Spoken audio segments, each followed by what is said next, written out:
Bom, já no final daquilo que estávamos falando na aula passada, as garantias, né? Nós vimos que as garantias são, primeiro, as promessas e compromissos de Jesus com o Pai e do Pai com o Filho.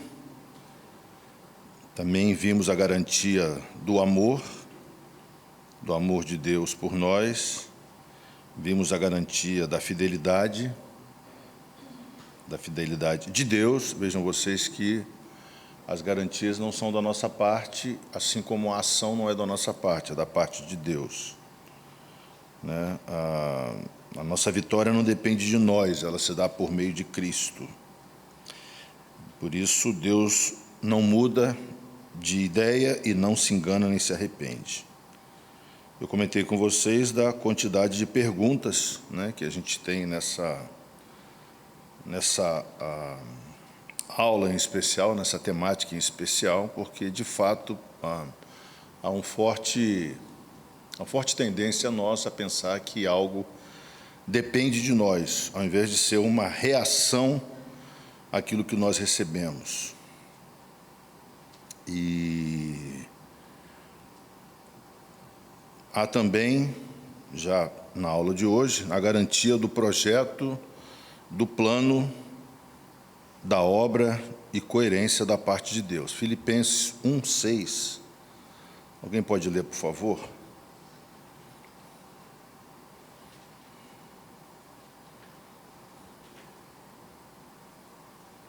Estou convencido de que aquele que começou a boa obra em vocês vai completá-la até o dia de Cristo Jesus.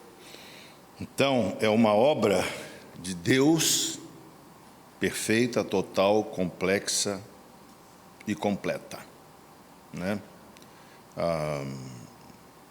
Até mesmo o nosso arrependimento e fé dependeram de uma ação especial do Espírito Santo. Eu queria que a gente lesse, nesse caso, 2 versículos, porque, de novo, é sempre muito complicado a gente pensar que tudo depende de Deus e que a ação de Deus é preponderante para a nossa reação. Romanos 2:4, alguém pode ler, por favor, e Efésios 2:8.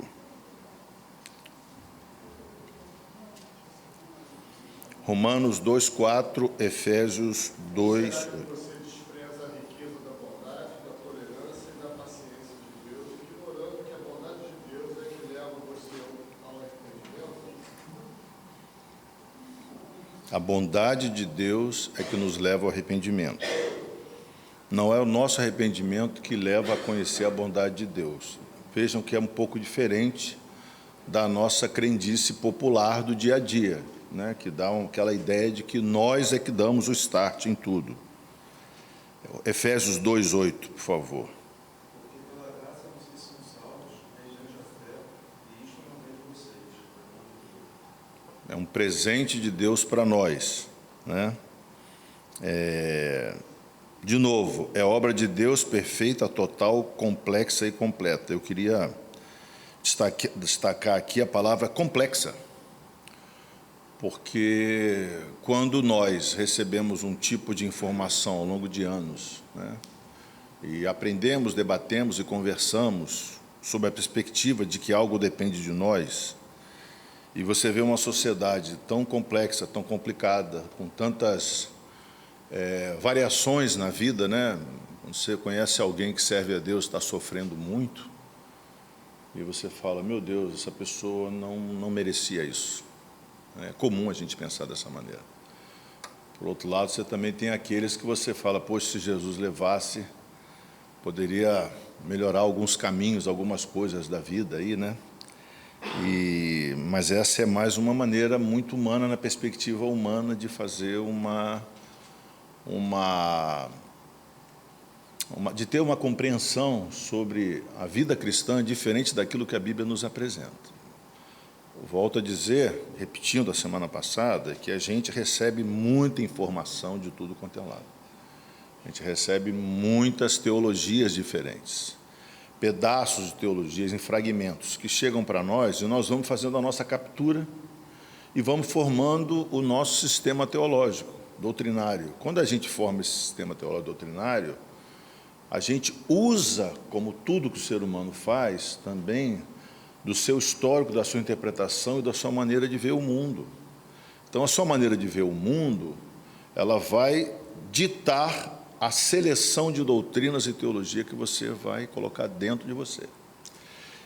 E mais do que isso, você vai viver por causa disso, porque você vive por aquilo que acredita. É por isso que você tem experiência diferente de outras pessoas.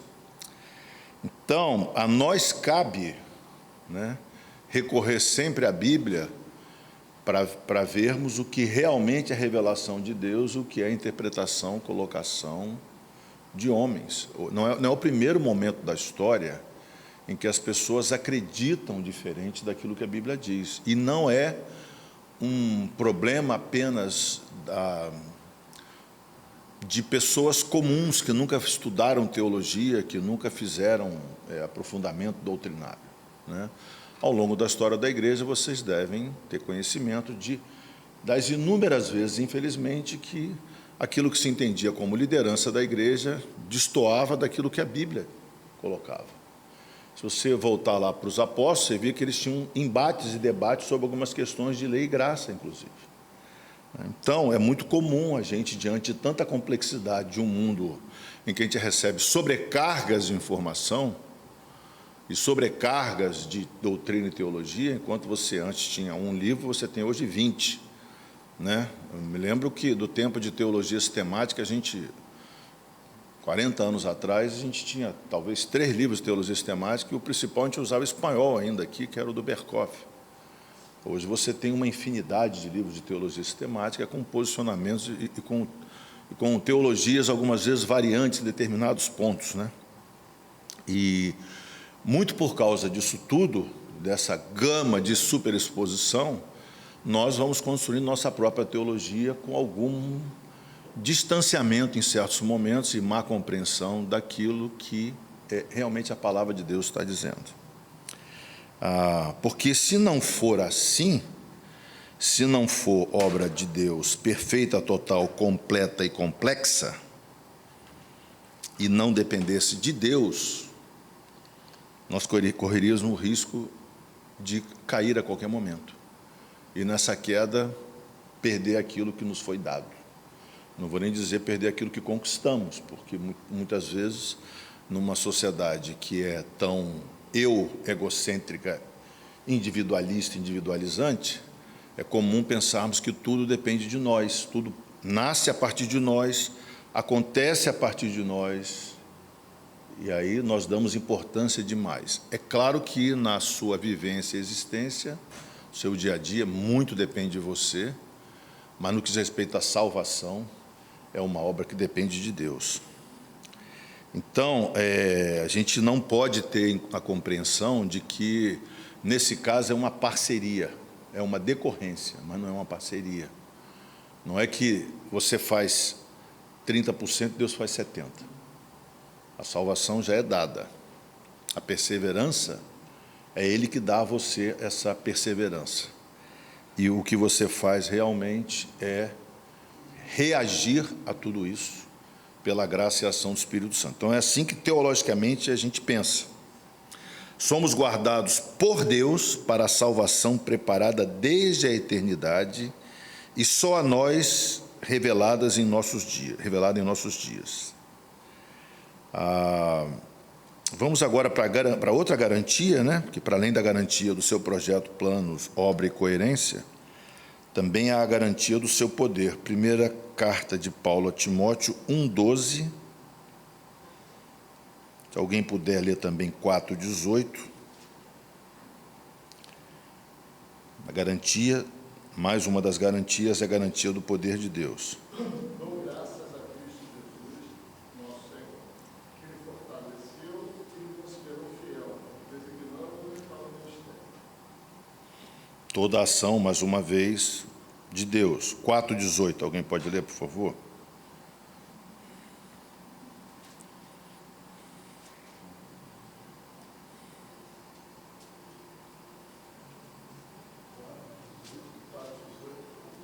Vai dizer 2 de Timóteo.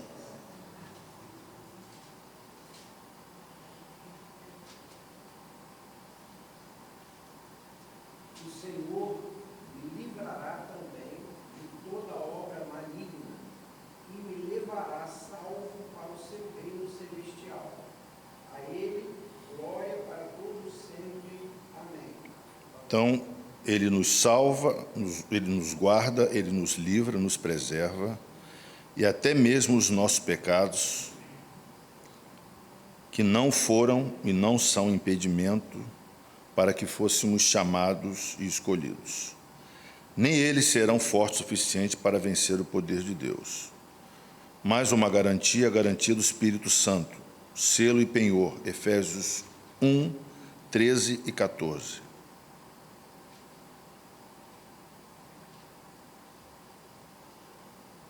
Nele também vocês, depois de ouvirem a palavra da verdade, do Evangelho da salvação, nele também Cristo, receberam o seu Espírito Santo da promessa, o Espírito da penhor da nossa herança, até o desgaste da sua propriedade e o louvor da sua glória.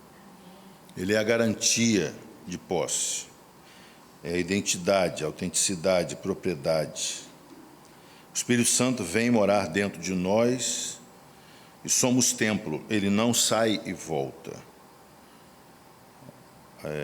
Diante daquilo que fazemos, e nem por isso perdemos a salvação, no fato de ficarmos nessa, somos salvos hoje, perdidos amanhã, salvos hoje, perdidos amanhã. Finalmente, há também a garantia da intercessão do Filho. João 17, 2, Romanos 8, 34.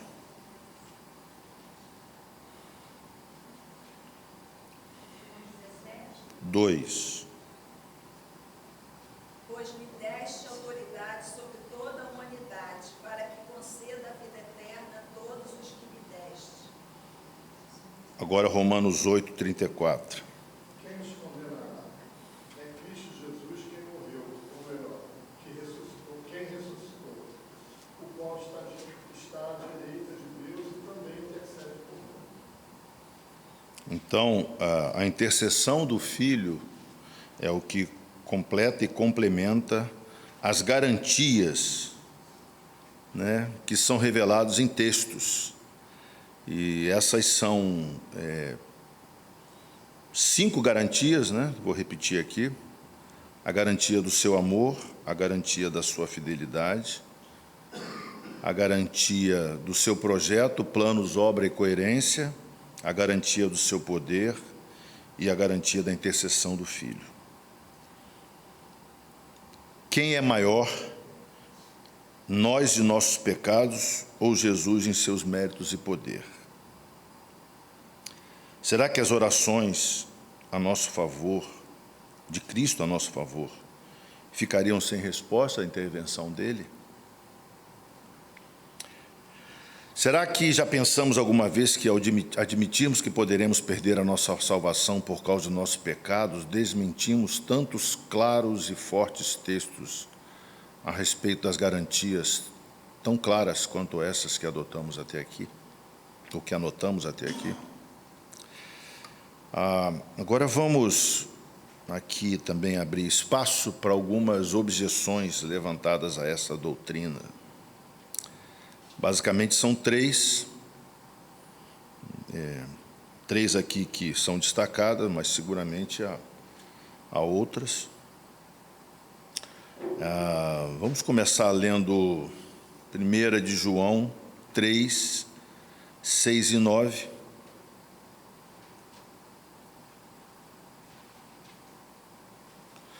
Que é talvez a objeção mais comum, que é a ideia de que, se a salvação não depende de nós, ela é um excelente voucher para a liberação do relaxamento moral, espiritual, indolência e toda sorte de pecados e descuidos inconsequentes. 1 de João 3, 6 e 9. Alguém pode ler, por favor? É nascido da carne, carne. É nascido do Espírito da Espírito. 6 a 9 ou 6 a 9? Então, lembrando que essa doutrina, ela existe por causa daqueles... Você leu o 6 e o 9? Leu os dois? É. 1 de João 3, 6 e 9. Todo aquele que permanece nele não vive pecando. Todo aquele que vive pecando não vive, nem conhecido. Então, essa doutrina, ela é clara para aqueles que verdadeiramente nasceram de novo. Pode ler o 9 também, então. Todo aquele que é nascido de Deus não vive na prática do pecado, porque nele permanece a semente divina. Esse não pode viver pecando, porque é nascido de Deus. Então, na década de 70, na igreja evangélica, quando nós éramos cerca de 5% da população, ainda no país, havia uma expressão muito corriqueira nas igrejas, né? Que era o cristão nascido de novo. Você tinha, de um lado, os pentecostais já falando do batismo no Espírito Santo com muita força, né? A partir da década de 60, a coisa se tornou mais espalhada, né? Trouxe algumas divisões em igreja, etc. Mas você tinha também, dentro dos históricos, né, dos mais tradicionais, um conceito muito forte de nascido de novo, de nascer de novo. Vindo dos Estados Unidos, né, um conceito que era muito utilizado por Billy Graham nas suas cruzadas. Quando ele veio ao Brasil, Maracanã cheio, muitos pastores e líderes, a influência se espalhou, as revistas, as rádios, o que você tinha de comunicação evangélica e muita literatura, inclusive livros traduzidos para português, tratavam desse assunto, do cristão nascido de novo. Numa sociedade como a nossa, numa igreja como a nossa, em que você tem muito aderente, muita gente simpática ao Evangelho nos dias de hoje, muita gente que como diz aquela socióloga, né, francesa, a Javier Leger, muita gente que é mais peregrino do que convertido, no sentido de ser fiel a um grupo determinado, e que você tem muito daquilo que se chama de trânsito religioso. Para você fazer certas exigências, algumas vezes é meio que constrangedor, parece que você está num ambiente um tanto quanto fechado, forçando pessoas e etc. Então, era muito comum, quando a gente era 5% da população, haver uma forte ênfase no número, né? Na quantidade, porque você estava acuado o tempo todo, né? Não se usava a palavra bullying ainda, mas era os Bíblia, né? Era o pessoal que era proibido de fazer tudo, era o pessoal que tinha, que era o esquisito, muitas vezes, da sociedade. Quando você estava em algumas cidades, por exemplo, onde o catolicismo era muito forte, havia forte conflito, inclusive, e perseguição. Então, esse conceito de nascido de novo é um conceito meio esquecido.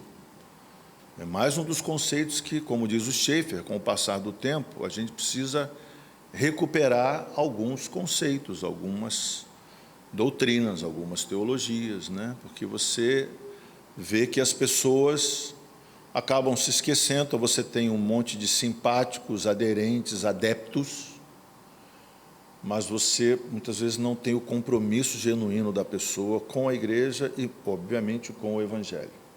Às vezes até um compromisso com a igreja, mas não necessariamente com o Evangelho, porque também tem esse caso, diante da complexidade que a gente viu e sabe que é o mundo atual.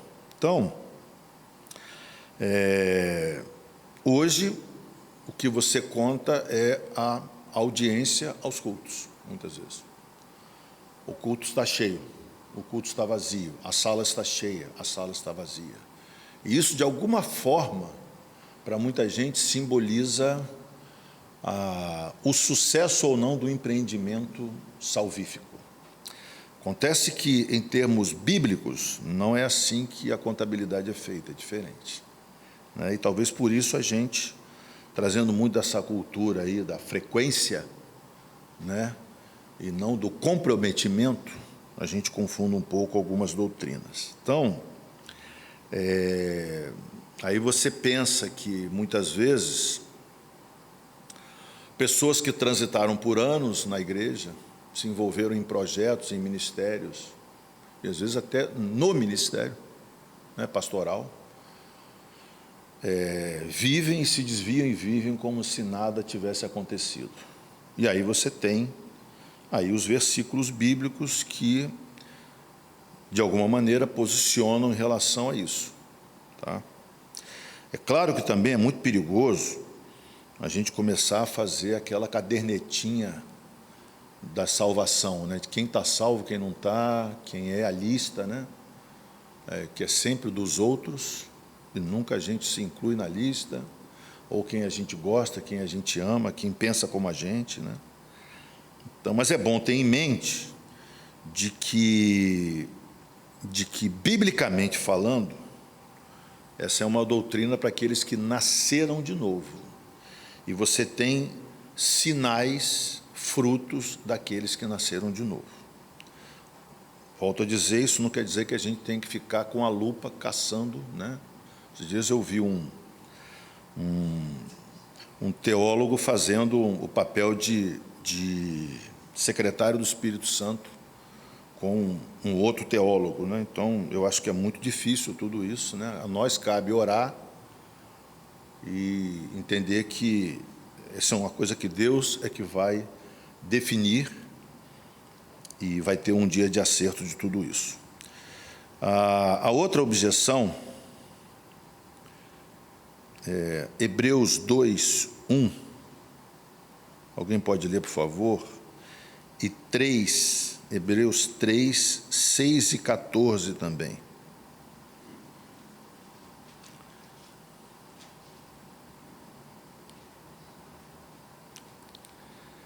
Por esta razão, importa que nos apeguemos com mais firmeza às verdades ouvidas, para que delas jamais nos desviemos. 3, 6 e 14 também. Do 2. 3, 6 e 14 agora. Hebreus. Cristo, porém, como filho, é fiel em sua casa. Esta casa somos nós, se guardarmos firme a ousadia e a exultação da esperança. Leu 14 também? Pois agora, porque temos nos tornado participantes de Cristo, se de fato guardarmos firme até o fim a confiança que desde o princípio tivemos. Alguém pode ler também Colossenses 1, 23 e também Apocalipse 2, 10.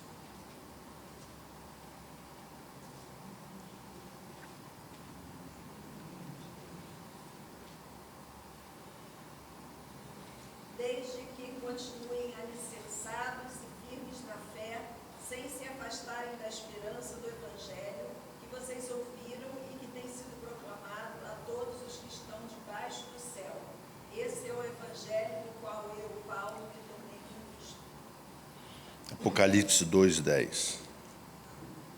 Não ouvi uma voz forte no céu proclamando: agora veio a salvação, o poder, o reino do nosso Deus e a autoridade do seu Cristo. Apocalipse 2, versículo 10. Tenha medo das coisas que você vai sofrer. Eis que o diabo está para lançar alguns de vocês na prisão, para que vocês sejam postos à prova e passem por uma tribulação de 10 dias. Seja fiel até a morte, e eu lhe darei o gozo. Então, são textos que nós lemos que testemunham e provam que o céu não abrigará ímpios e nem pecadores não arrependidos. Pecadores, com certeza. não arrependidos, também com certeza. E nos adverte sobre a necessária e fundamental atitude de arrependimento, confissão e abandono do pecado, os quais revelam nossa inequívoca natureza de verdadeiros filhos de Deus. Somos, nesses sentidos, cooperadores com Deus nessa obra de perseverança ou preservação, nesse sentido. Não que parta de nós, mas que é decorrência daquilo que Deus fez por nós. Apocalipse 3:5, alguém pode ler também, por favor? O vencedor será igualmente vestido de branco. Jamais apagarei o seu nome do livro da vida, mas o reconhecerei diante do meu Pai e dos seus anjos. Então, esse livro da vida mostra que a gente vai ter o nome lá para sempre. Alguém poderia ter sido nascido de novo e desnascer, depois nascer novamente, para quem sabe, talvez outra vez, desnascer? Alguém que recebeu o DNA de Deus, a divina semente, a nova natureza, poderia perdê-la? Pode o filho de alguém deixar de ser filho por andar em maus ou mesmo em terríveis e vergonhosos caminhos, ainda que envergonhe e desminta com suas ações a natureza e o caráter do seu pai? A terceira objeção levantada, 1 Timóteo 1:19 e 20. Alguém pode ler, por favor? 2 Timóteo 2:17 e 18. 1 Timóteo 1:19 e 20, 2 Timóteo 2:17 e 18. Mantendo a fé e a boa consciência, porque alguns, tendo rejeitado a boa consciência, vieram a naufragar na fé. Entre esses estão Emineu e Alexandre, os quais entreguei a Satanás para serem castigados, a fim de que aprendam a não blasfemar. 2 Timóteo 2:17 e 18.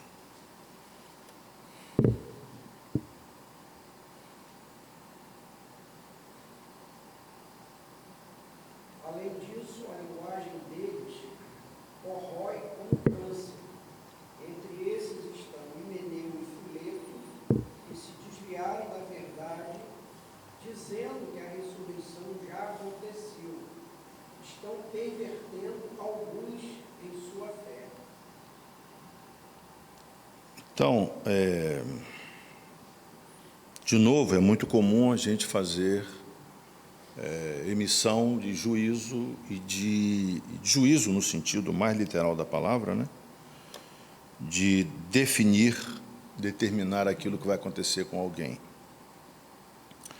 Mas é só o Senhor que conhece a verdade no íntimo dos nossos corações.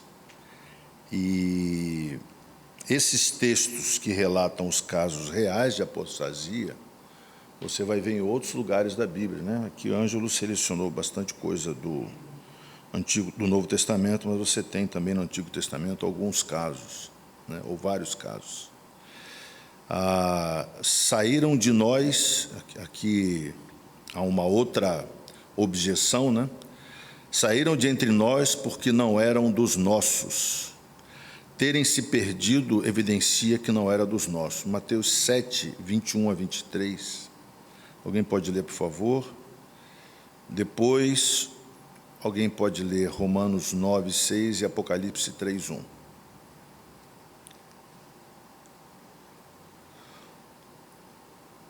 Mateus 7, 21 a 23 e Romanos 9, 6, Apocalipse 3, 1. Nem todo que me diz Senhor, Senhor, entrará no reino dos céus, mas aquele que faz a vontade de meu Pai que está nos céus. Muitos naquele dia vão me dizer, Senhor, Senhor, nós não profetizamos em seu nome, e em seu nome não expulsamos demônios, e em seu nome não fizemos muitos milagres? Então lhes direi claramente,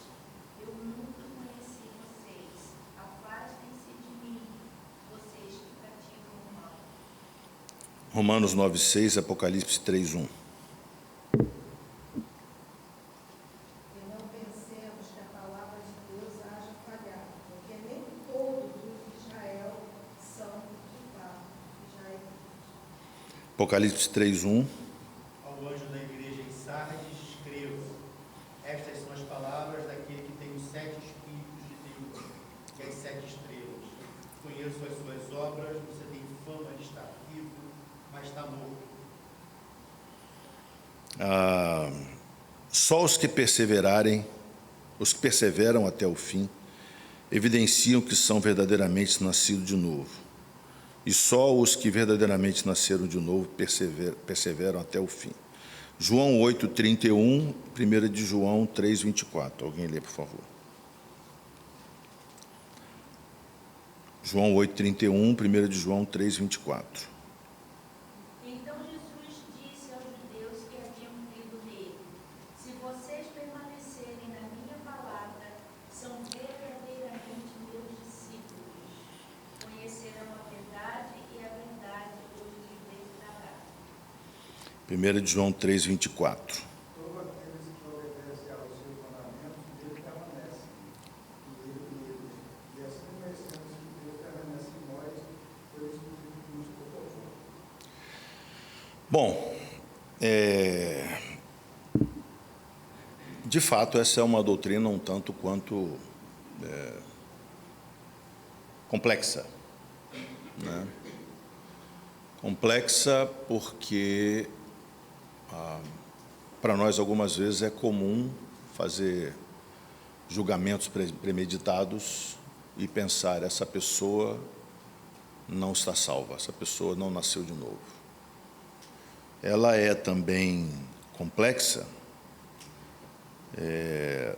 num mundo em que você luta por uma humanidade melhor, né, em que você procura a bondade no ser humano em tudo.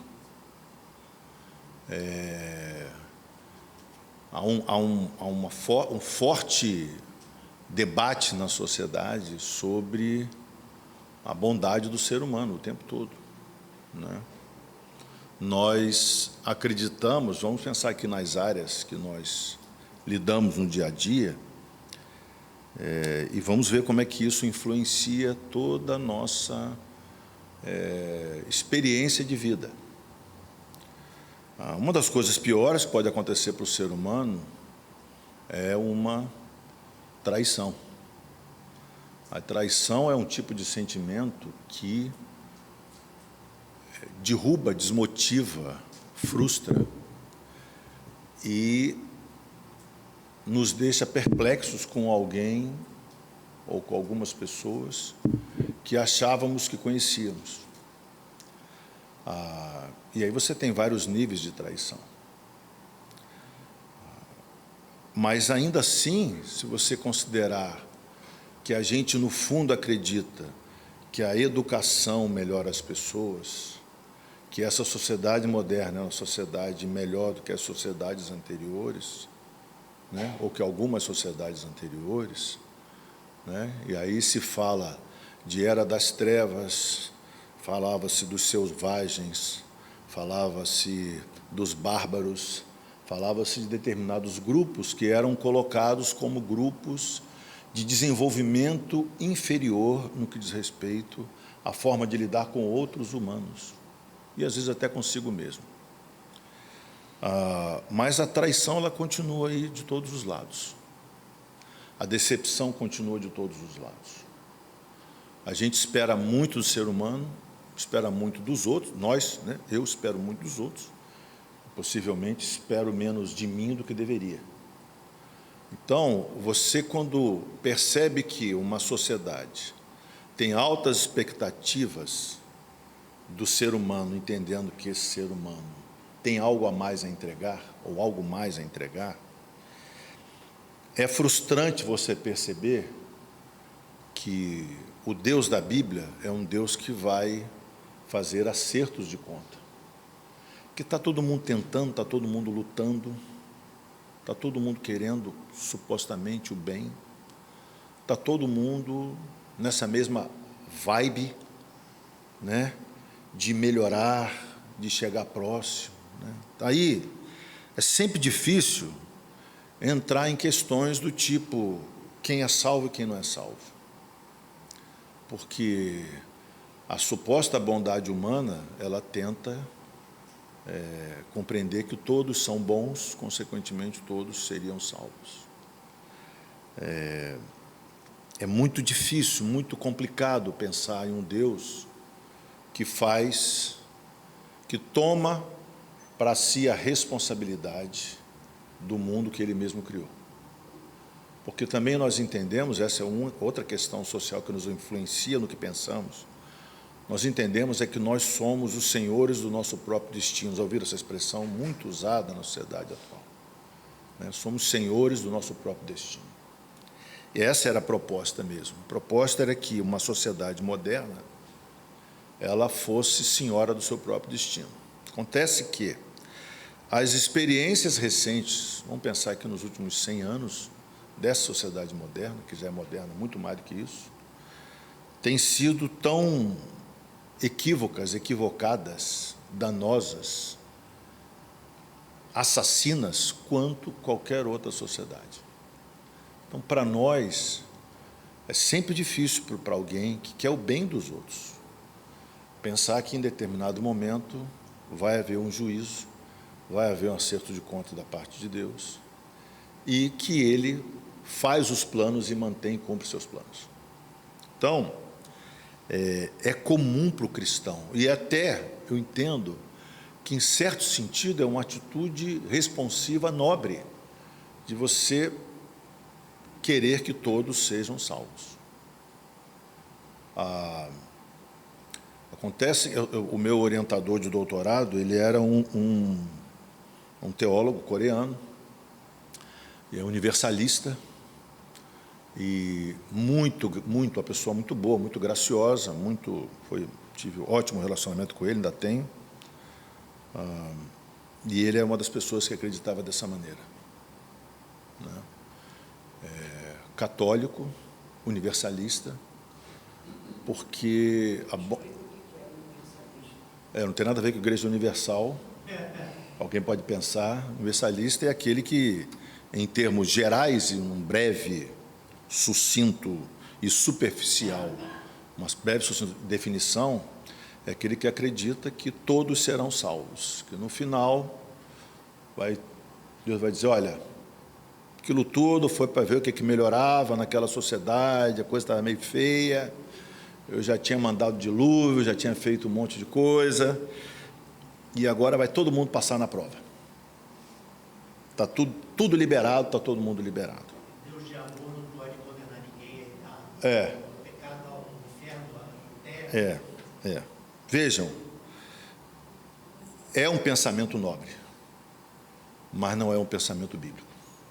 E aí, eu acho que uma das coisas belas do protestantismo que a gente vive é exatamente essa possibilidade de diálogo e de discordância.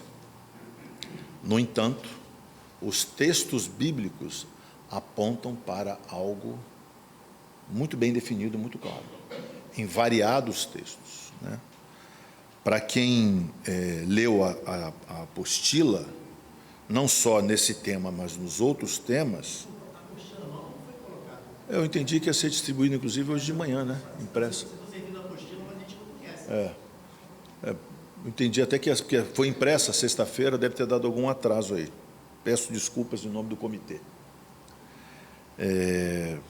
Mas a apostila o tempo todo ela está, né, como um todo, em todas as aulas, o Ângelo procurou seguir à risca essa questão de você ter os textos bíblicos. Os textos bíblicos, como eu falei na semana passada, eles são, da nossa parte, interpretativos, mas nós entendemos que a Bíblia é a melhor maneira de você interpretar a própria Bíblia, né? Então, para nós, há esse componente de esclarecimento da própria Bíblia em relação a ela em variados textos. Deixa você falar já. No entanto, tem um outro componente na nossa história protestante que é o componente da tradição, daquilo que nossos antepassados acreditaram e morreram por. Então, nós estamos numa sociedade livre, em termos religiosos, aberta, em que você pode acreditar naquilo que você quiser. Mas é bom lembrar que por anos, e algumas sociedades atualmente, né, lugares como a Índia e outros países muçulmanos, onde você tem muito forte limitação do exercício da sua fé cristã, e ainda há pessoas morrendo, né? Não sei se vocês sabem disso, mas ainda hoje a religião que mais sofre perseguição é o cristianismo. Mas é perseguição com morte, é o cristianismo. Então, isso aí são dados da missão Portas Abertas, eles emitem um relatório anual, né, que é auditado, inclusive, e que tem participação de outras organizações de apoio, organizações locais, com missionários e informações locais. Então, assim, esses dois elementos são importantes, você tem em mente. Nós acreditamos na veracidade e importância dessa doutrina por aquilo que vemos nos textos bíblicos, mas, ao mesmo tempo, por aquilo que a nossa tradição protestante, reformada, calvinista, naturalmente, nos traz até hoje. Assim acreditaram nossos antepassados, fundadores da igreja. Você queria falar alguma coisa? Eu acho que você falou aí do universalismo, né? Eu vi assim, no Instagram, na verdade, né? No Instagram a gente recebe coisas que a gente quer e não procurou também, né? Um pastor até muito conhecido, e tentando fundamentar teologicamente, né, essa questão do universalismo, ele dizia lá o seguinte: ora, se Adão, sendo único, teve por causa dele todos os pecados, Jesus sendo único e tendo morrido pelos pecados, se ele não salvou a todos, então o sacrifício de Jesus é menor do que o pecado de Adão. É raciocínio do pastor. Eu vi também, assisti também. Mas só que quando a questão é que quando eu leio a Bíblia toda, não acho nada, na minha humilde visão, não acho nada que defenda isso que ele falou, mas ele se apoiava nessa situação. E aí eu pediria assim, porque outros podem ouvir a mesma Seguramente todo mundo deve ter assistido essa semana, porque isso rolou aí para tudo quanto é lado, né? Não sei, eu recebi. Eu não tenho nem Instagram, mas recebi.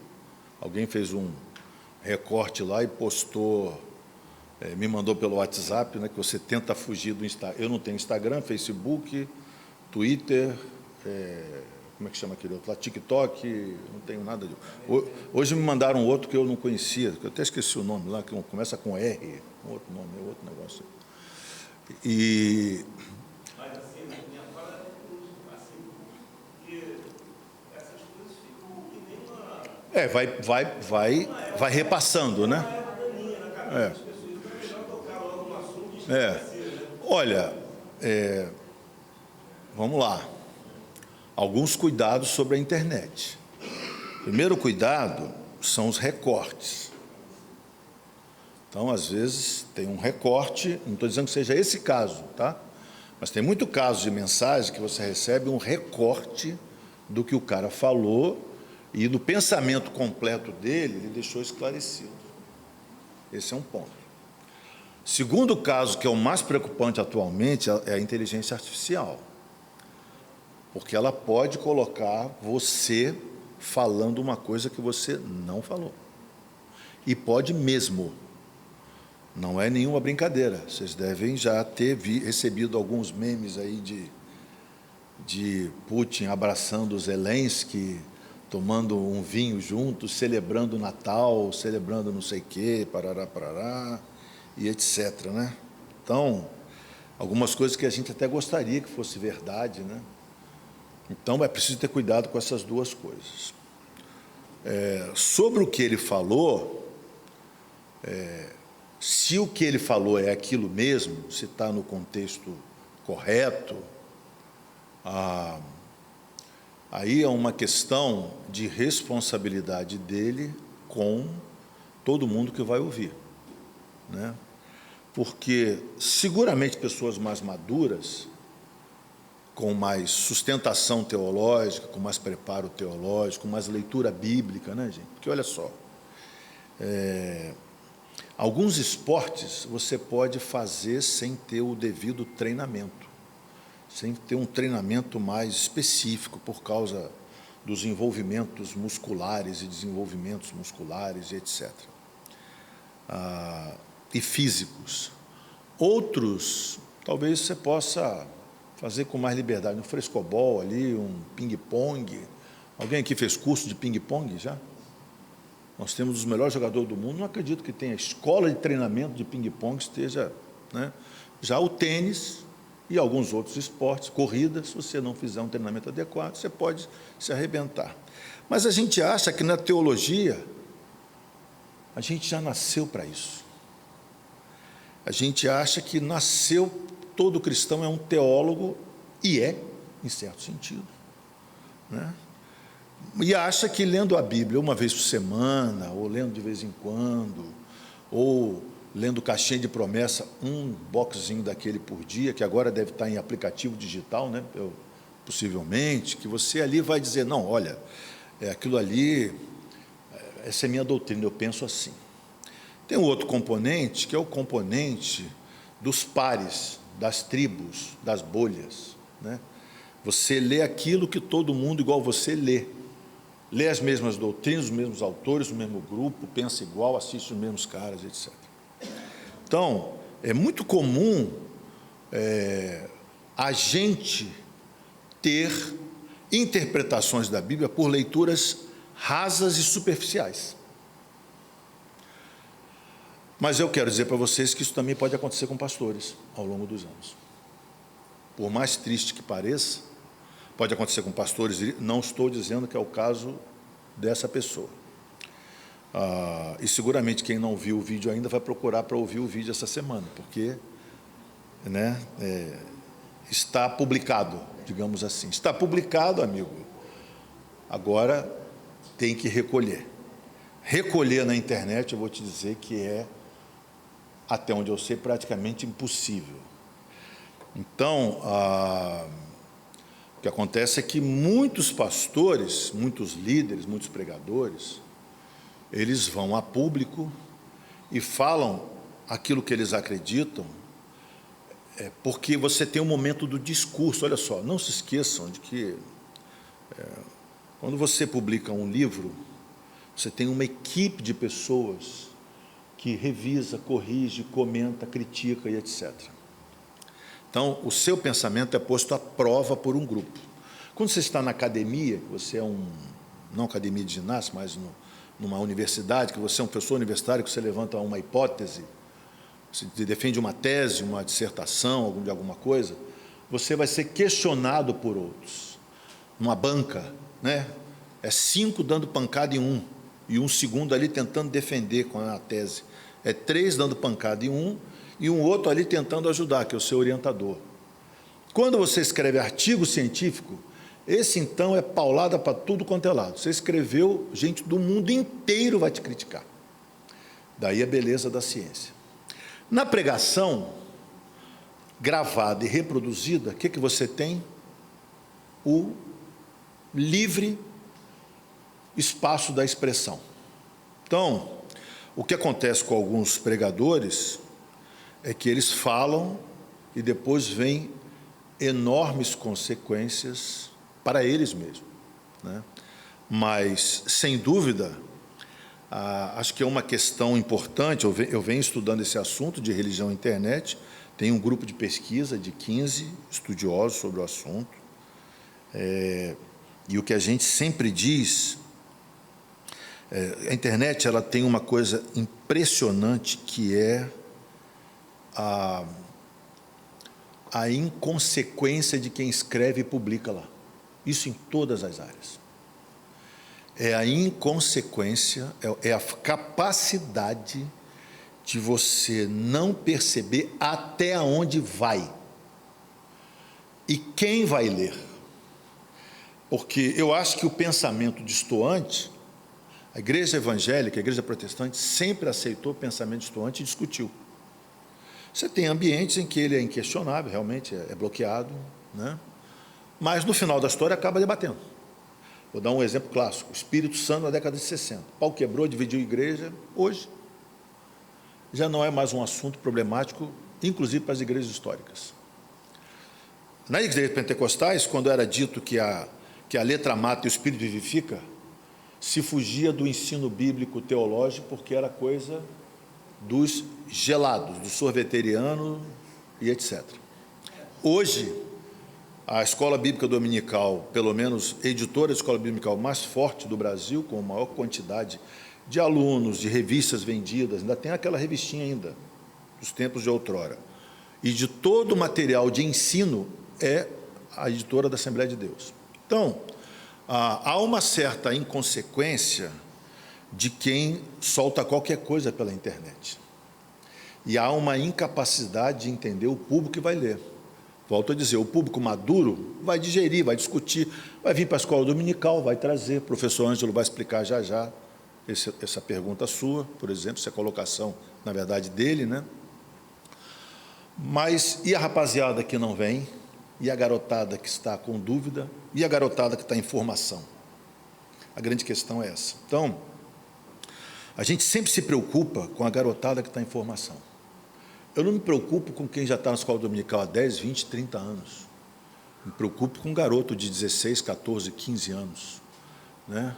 Eu não me preocupo com as questões do feminismo da Judith Butler, ou mesmo as questões do Jacques Derrida, sobre ressignificação e coisa do tipo. Eu não me preocupo com todos os pensamentos que desconstroem a sociedade ocidental. Acho que isso aí, amigo, cresceu, cresça, ótimo. Agora, me preocupo quando chega na juventude. A juventude que ainda não tenha o preparo e a experiência para isso, né? Que está na adultolescência, ou está em transição entre algumas teorias que mexem com a cabeça. Então, para mim, quando eu ouvi, que alguém me mandou, eu lamentei como amigo dele. Mas, ao mesmo tempo, ele é responsável por aquilo que está falando, né?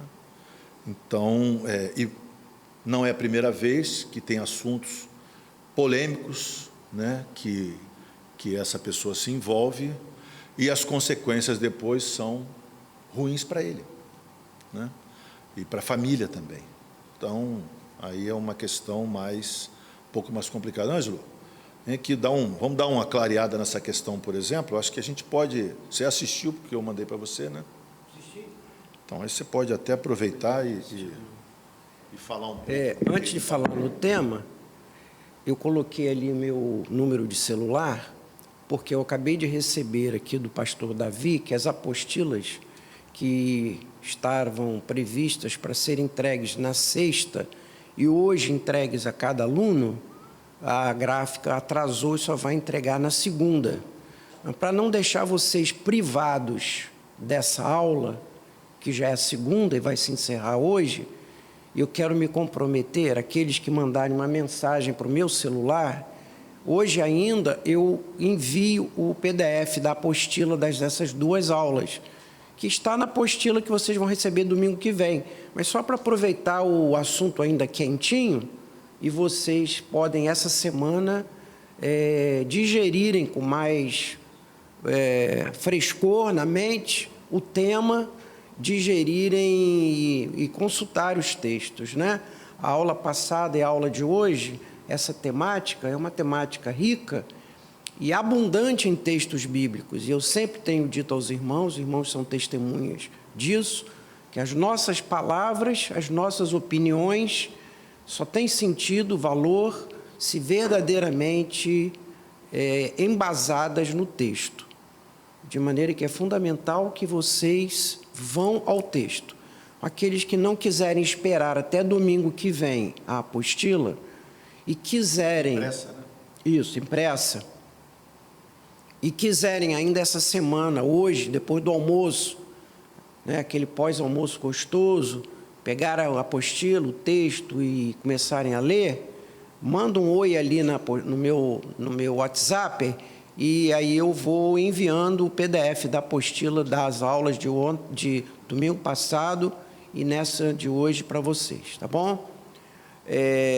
Em relação ao tema, de uma forma bonita, Marcos aqui já fez uma exposição sobre essa forma nossa humanística de nos arrogarmos representantes, intérpretes de Deus.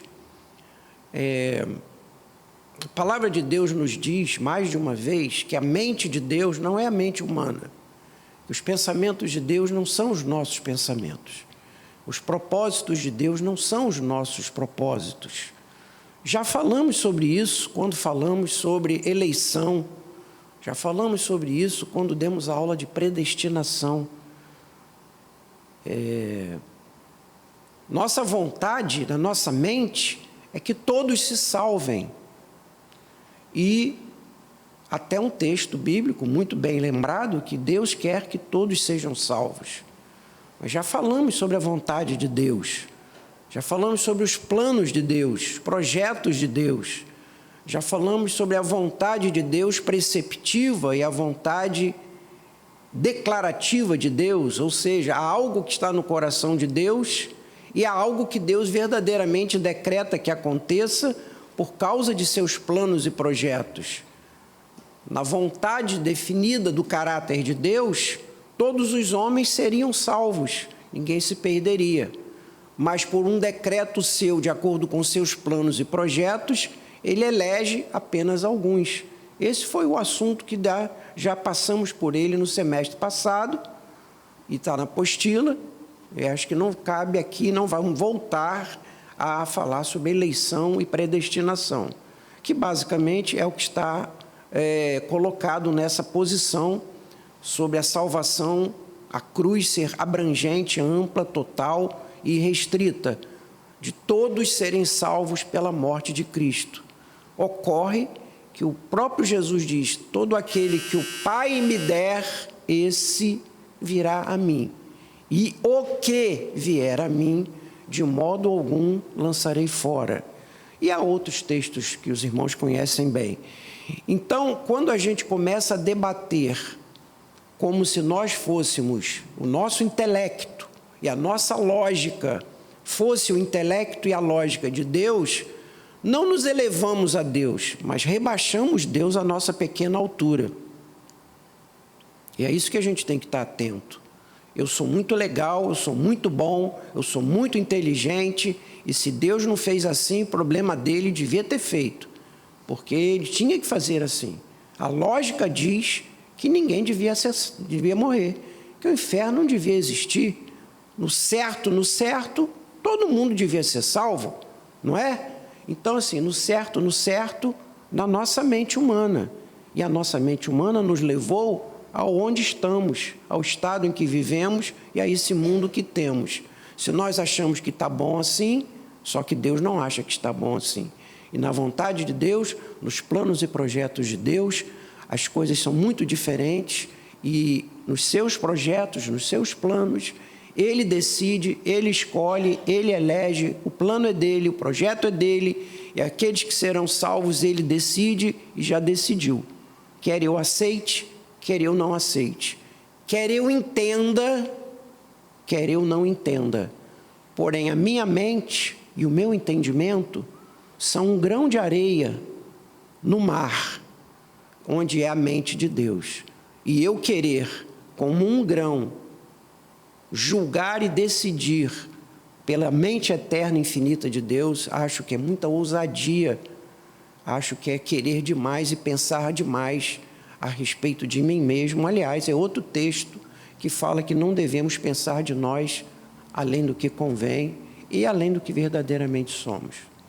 Ok, meu irmão? Bom, já bateu o segundo sinal. Bateu o primeiro. É o primeiro ainda? Então... Não, podemos abrir para perguntas. podemos então abrir para perguntas. menos complicada do que essa, diferencialmente? Não, essa pergunta não é complicada, ela é simples, até porque eu não tenho a resposta. Bom que não temos letreiros, né? Quem é salvo, quem não é salvo. Antecipadamente, peço desculpa pela minha pouquíssima visão, mas eu não vejo suporte para esse pensamento em lugar nenhum na Bíblia. Sim, na Bíblia não há. Só na lógica humana. Você disse aí, a não ser na cabeça É, desse irmão que formulou isso. isso. Mas esse é um pensamento de vários outros. Esse é um pensamento humanista, tanto quanto... Sim, mas ele é tão humanista quanto o tema embasado nas duas últimas aulas, a de hoje e a do domingo passado, onde nos atribuímos o poder e a nossa capacidade de sermos salvos e de manter a nossa salvação. Isso não é tão louco assim, porque eu creio que muitos de nós pensa ou pensava, espero que pensava, até estudar e ler, que nós mantínhamos a nossa salvação e que se pecássemos, perderíamos a salvação. Quer dizer, se Jesus voltar nessa madrugada e eu pequei a noite toda passada, eu não vou para o céu, porque ele vai me encontrar em pecado. Então, quer dizer, isso é tão louco quanto essa loucura que não parece tão louca a priori, de achar que nós podemos perder a salvação. Há muitos que pensam assim, quer dizer, não é uma loucura tão louca assim. De maneira que também achar que as pessoas deviam todas ser salvas, não é tão louco assim. Só não bate com a mente divina, só esse detalhe. Não foi assim que Deus fez, não foi assim que Ele projetou e planejou. Mas, dentro da lógica humana, as coisas estão mais ou menos explicadas, né? Se Adão pecou e todos por Adão vão para o inferno pelo pecado, então a cruz veio para salvar todo mundo, está tudo certo, o pecado já foi pago e está tudo certo. E, aliás, eu ia até mais avante do que esse pastor, eu diria assim, nem precisa aceitar Jesus, porque se um pecou e o outro pagou, está tudo certo, toca a vida, está todo mundo salvo, né? Já está pago, pronto, está tudo pago, né? Não precisa nem ir para a igreja, aceitar Jesus, dizer a ele, está tudo pago, cara, está pago, vamos embora, toca em frente, né? Não vai ter nenhuma doutrina que você vai ver hoje que já não tenha sido colocada antes. Tudo isso que você vê de novidade na internet, aí alguém faz um corte, aí joga, aí fica todo mundo apavorado com o negócio. Nada novo. Há questões teológicas, heresias e divergências teológicas desde sempre. Não tem nada diferente. Já na época de Paulo, o que ele mais combatia eram as divergências teológicas. Essa questão da internet, a gente sabe disso, eu não estou falando aqui tudo gente cabeça boa. Hoje em dia tudo é aderência, é like, e dizer, isso aí. Então, o que eu puder ir para a internet dizer que dá legal, que pega bem, que todo mundo gosta, é o que é. Quanto mais por baixo eu tiver, quanto mais discurso meu vai ser de vem todo mundo está salvo, todo mundo está bom, o inferno é maravilhoso, o diabo não existe, o mal não existe, vamos que vamos, e vamos na fé que vai dar tudo certo. Você pode ver que lá no final, plim, plim, plim, plim, plim, plim, plim, plim, o meu grupo, o meu like, né? O grande problema, e infelizmente essas pessoas sabiam disso, é que quando chegar no céu não vai ter contagem de seguidor, não vai ter contagem de like, não vai ter nada disso. É a palavra só e... Se a gente não tiver na palavra de Deus, né, na Bíblia, uma referência a própria Bíblia diz, lâmpada para os meus pés, luz para o meu caminho. Nós não tivermos uma referência, o mundo vai ter cerca de 7 bilhões de pensamentos, de religiões. Cada um cria a sua, né? Mas as últimas 2 aulas desse curso serão as últimas coisas. E aí, biblicamente falando, né? O que a palavra diz é que, com a história humana andando, o que vai acontecer no fim é exatamente isso, né? É a diluição, é a vaporização, é a fragmentação, é a facilitação, e que aqueles que não estiverem bem firmados estarão sendo sacudidos de um lado para o outro. Quer dizer, o que nós estamos vendo é exatamente o cumprimento das Escrituras. O triste é, como eu falei há pouco, que algumas pessoas, alguns líderes, alguns pastores que estavam conosco, estavam ao nosso lado, defensores da ortodoxia, por razões tristes, trocaram a ortodoxia pelo like, pelos seguidores nas redes sociais, estão aí abrindo, fazendo uma teologia simpática, aderência, buscando bastante seguidor, vender os seus produtos, vender a sua imagem, enfim. Mas no céu, para chegar lá, o Senhor vai cobrar de nós, como eu disse há pouco, não o número de seguidores que você tinha, mas a sua fidelidade. Tem algumas coisas que você sempre falou, eu já assisto suas aulas há muitos anos, você sempre falou, tem algumas coisas que a gente não sabe. Não adianta a gente tentar explicar. Por exemplo, a essa hora deve ter um jovem muçulmano de 20 anos que nunca ouviu falar de Jesus morrendo. Esse jovem vai para o céu ou vai para o inferno? A gente não sabe. A gente não sabe. É verdade. Então, são coisas que você tem que chegar e se recolher e dizer, isso aqui eu não sei. Então, parabéns. Está nas mãos do justo juiz. Um bom domingo, um bom macarrão com franguinho e feijoada.